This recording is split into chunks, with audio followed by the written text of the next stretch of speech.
జీర్ణాశయంలో రకాలు అంటే చాలా రకాల క్యాన్సర్లు ఇప్పటివరకు మనం మాట్లాడుకున్నాం. ఎస్పెషల్లీ ఇవాళ జీర్ణాశయంలో వచ్చే క్యాన్సర్ల గురించి మాట్లాడుకుంటున్నాం కాబట్టి ఎన్ని రకాల క్యాన్సర్లు ఉన్నాయి అసలు దీనికి సంబంధించి? జీర్ణాశయము అంటే డైజెస్టివ్ సిస్టమ్. ఓకే, ఇది డైజెస్టివ్ సిస్టమ్ అంటే నోట్లో నుంచి స్టార్ట్ అయితే కనుక యానల్ కెనాల్ వరకు వచ్చే క్యాన్సర్స్ అన్నీ కూడాను జీర్ణాశయ క్యాన్సర్స్ కిందకే వస్తాయి. సో వీటిల్లో మనకు మెయిన్గా ఇంపార్టెంట్గా కనిపించేవి వచ్చేసి ఈసోఫేజియల్ క్యాన్సర్స్, అంటే ఫుడ్ పైప్ అంటాం కదా, ఇది నోట్లో నుంచి కడుపులో వరకు తీసుకెళ్లే పైప్ని ఈసోఫేగస్ అంటాం. ఇదొక క్యాన్సర్.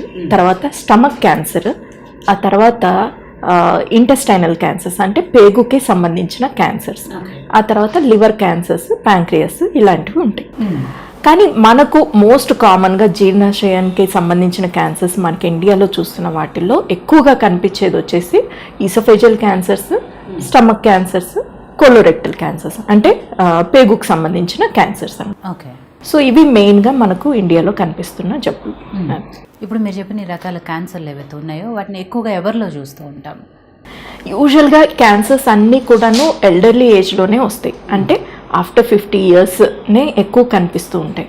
ఇంకా ఈసోఫేజియల్ క్యాన్సర్స్ ఇవన్నీ కూడాను 60-70లలో కనిపిస్తూ ఉంటాయి అన్నమాట. అయితే ఈ మధ్య కాలంలో కొంత యంగ్ ఏజ్లో కూడాను కనిపిస్తూ ఉన్నాయి. సో దీనికి రకరకాల రీజన్స్ ఉన్నాయన్నమాట. సో మోస్ట్గా ఫస్ట్ ఈసోఫేజియల్ క్యాన్సర్స్, తర్వాత స్టమక్ క్యాన్సర్స్, ఇవి రెండు తీసుకుంటే ఇవేంటంటే మనకు పైన భాగంలో డైజెస్టివ్ సిస్టమ్కి పైన భాగంలో ఉన్న క్యాన్సర్స్ అన్నమాట. వీటిల్లో మనకు మెయిన్ ఇంపార్టెంట్ రిస్క్ ఫ్యాక్టర్ ఏంటి అని అంటే ఇది ఆహారపు అలవాట్లలో నుంచి వచ్చిన ప్రాబ్లం అన్నమాట. సో ఇప్పుడు ఫర్ ఎగ్జాంపుల్ జపాన్ ఇటువంటి కంట్రీస్ తీసుకోండి. అక్కడ వాళ్ళు స్మోక్డ్ ఫిష్ అంటే ఉప్పు చేపలు, తర్వాత స్మోక్ చేసిన అంటే ఒక రకమైన కాల్చిన చేపలు, ఇట్లాంటివి తింటూ ఉంటారు ఎక్కువగా. తర్వాత ఇండియాలోకి వస్తే కనుక మనకు పికిల్స్ ఎక్కువ.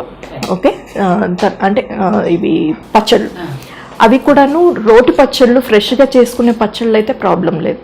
ఇవి లాంగ్ స్టాండింగ్గా పెడుతూ ఉంటాం, అంటే కూరగాయల్లో నిల్వ ఉండే పచ్చళ్ళు అన్నమాట. వీటిలో ఏమవుతాయంటే అవి బాడీలోకి ఎంటర్ అయినప్పుడు అందరికీ వస్తుందని కాదు, కొంతమందికి వీటికి వల్ల రియాక్షన్ అయిన వాళ్ళకి ఆ ఏరియాలో పుండ్లులాగా తయారయ్యి అక్కడి నుంచి క్యాన్సర్ మొదలయ్యేదానికి అవకాశం ఉందన్నమాట.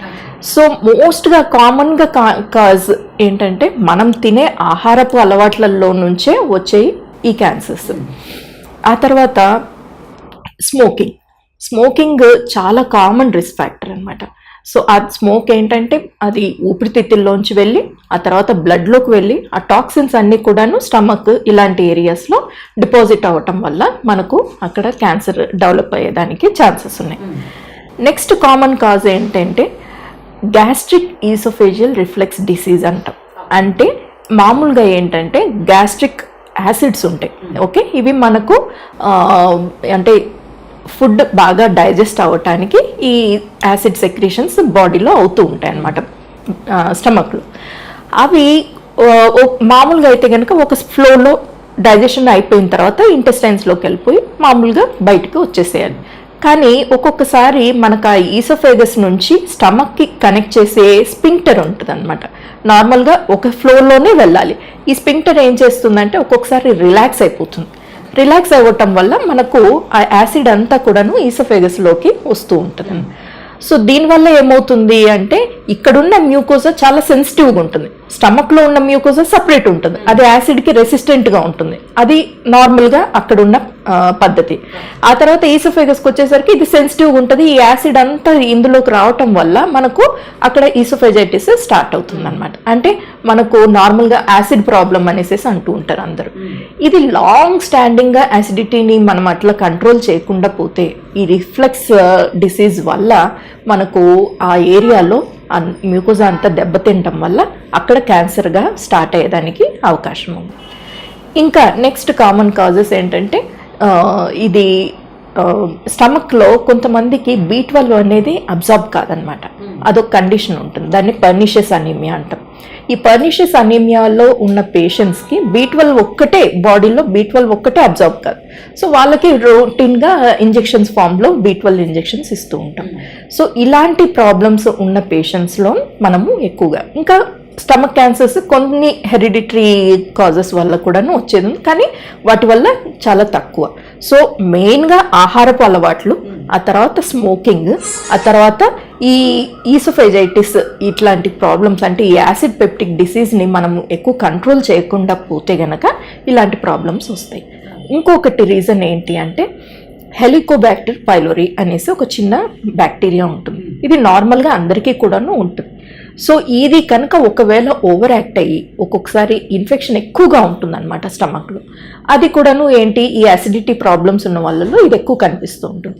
సో ఈ బ్యాక్టీరియల్ ఇన్ఫెక్షన్ ఎక్కువ ఉన్నప్పుడు కూడాను మనకు స్టమక్ క్యాన్సర్స్ అంటే లాంగ్ స్టాండింగ్లు. సో అది ఏంటి, అది ఫస్ట్ ఈసోఫేజైటిస్ అంటే యాసిడిటీ లాంటి ప్రాబ్లం లాగా స్టార్ట్ అవుతుంది.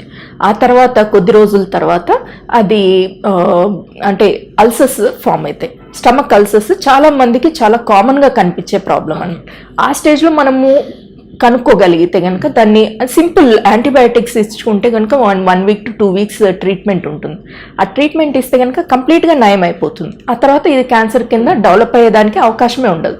అది అక్కడ వదిలేస్తే కనుక అది ఫ్యూచర్లో క్యాన్సర్ కింద మారేదానికి అవకాశం ఉంటుంది. ఇవన్నీ కొన్ని కామన్ రీజన్స్ స్టమక్ క్యాన్సర్ రావడానికి, లేకపోతే ఈసోఫేజియల్ క్యాన్సర్స్ రావడానికి కారణాలు.